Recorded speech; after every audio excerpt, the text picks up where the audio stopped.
Dal ballottaggio lei prende posizione e invita gli agrigentini a votare per chi? Invito gli agrigentini a turarsi il naso, ma a votare in massa per Marco Zambuto. Non possiamo consentire che la città ritorni agli anni '80. C'è la possibilità che Arnone possa avere un ruolo nell'amministrazione Zambuto qualora dovesse vincere?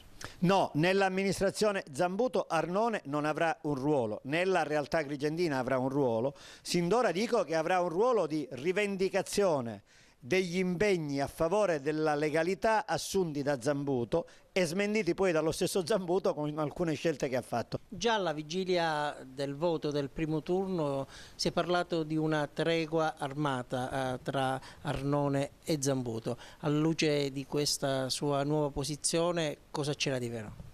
Assolutamente niente, io sono un uomo libero, non ho condiviso e ho perso le elezioni per questo, gli attacchi sguaiati che Marco Zambuto ha lanciato contro Angelino Alfano. Io sono un uomo di 52 anni, soddisfatto di come ha svolto la propria vita a favore della collettività agrigentina e siciliana. Se mi si dice di affermare in TV che quel determinato ex sindaco è un delinquente, ne sono convinto e sono disponibile ad affermarlo. Se mi si dice di affermare in TV che Angelino Alfano è un nemico di Agrigento, pur nella criticità delle valutazioni che esprimo nei confronti di Alfano, non sono disponibile. Su questo sono stato ampiamente scavalcato nella capacità di aggregare voto di protesta da Zambuto.